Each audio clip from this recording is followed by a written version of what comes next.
ஓம் சாய்ராம். என் பேர் மகாலட்சுமி. நான் பாபாவோட தீவிர பக்தர். நான் கிட்டத்தட்ட சொல்லப்போனால் ஒரு 7-8 இயர்ஸாக நான் பாபா டிவோட்டியாக இருக்கேன்.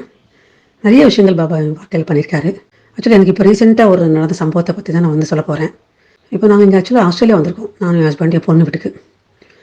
இங்கே என்னென்னா லீவுன்னு சொல்லிட்டு ஒரு இடத்துக்கு ஃப்ரெண்டு வீட்டுக்கு போகலான்னு சொல்லி போனோம். ஸோ அப்போ என்னென்னா இங்கே என்ன சிஸ்டம்னா, கேரேஜில் கார் விட்டுருப்பாங்க. ஸோ கார் வெளியில் எடுத்த உடனே கேரேஜை க்ளோஸ் பண்ணிவிட்டு அப்படி கிளம்புவாங்க, லாக் பண்ணிட்டு. ஸோ இதுதான் system. So main door lock பண்ணியிருப்பாங்க, கேரேஜ் வெளியே தான் போவாங்க, கேரேஜ் வந்து யூஸ் பண்ணிக்குவாங்க. ஸோ நாங்கள் கிளம்பும்போது எல்லாம் எடுத்து வச்சுட்டோம். ஒரு 4 டேஸ்க்கு லீவ் போகிறோம். கேரேஜ் கதவு நாங்கள் க்ளோஸ் பண்ணல.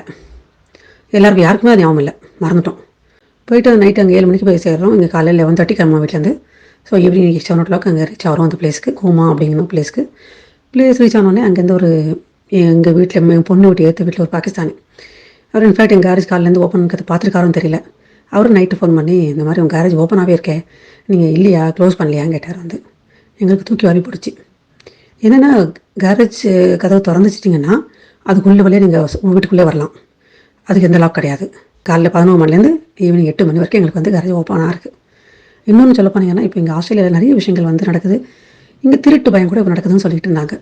ஸோ நாங்கள் இந்த மாதிரி ஒரு ஃபோன் பண்ணவும், அது வரைக்கும் நான் ஃபைனலே இல்லை, கேரேஜ் க்ளோஸ் பண்ணிட்டு வந்திருக்கோம், நான் நினச்சிட்ருக்கோம். அது ஓப்பன் ஆகுதுன்னு தெரியவே தெரியாது. அவரை போய் மேனுவலாக க்ளோஸ் பண்ணலாம். ஸோ ஜஸ்ட்டு புல் பண்ணால் அது க்ளோஸ் ஆகிடும். ஜஸ்ட்டு புல் பட்டு அவர் ஓகேன்னு சொல்லிட்டு வந்துட்டார். எங்களுக்குன்னா பயம். ஏன்னா வீட்டில் என்ன நடந்திருக்கும்.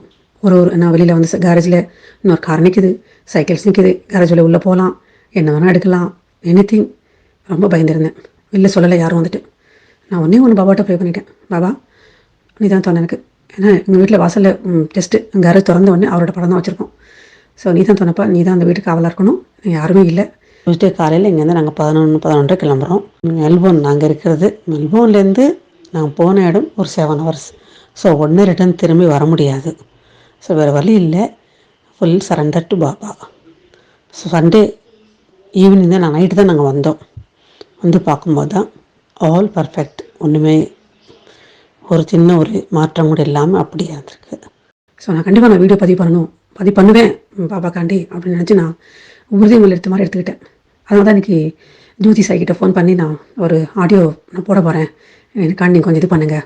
ஏன்னா இந்த மாதிரி ஒரு எக்ஸ்பீரியன்ஸஸ் தான் நம்ம பாபாவை இன்னும் நம்ம வாழ்க்கையில் முன்ன கொண்டு போகிறதுக்கு, அவர் மேலே தீவிர பக்தியாக இருக்கிறதுக்கும், தீவிர நம்பிக்கையோடு இருக்கிறதுக்கும் இதெல்லாம் நமக்கு உதவியாக இருக்கும். ஓம் சாய்ராம். உங்களுக்கும் இதே மாதிரியான அனுபவங்கள் பாபாவின் மூலமாக கிடைத்திருந்தால் கண்டிப்பாக எங்களை தொடர்பு கொள்ளலாம். பாபாவும் நானும் @gmail.com இங்கே தெரியற இமெயில் ஐடிக்கு தாராளமாக அனுப்பிவிடலாம். உங்களுடைய அனுபவங்களும் இங்கே பகிரப்படும்.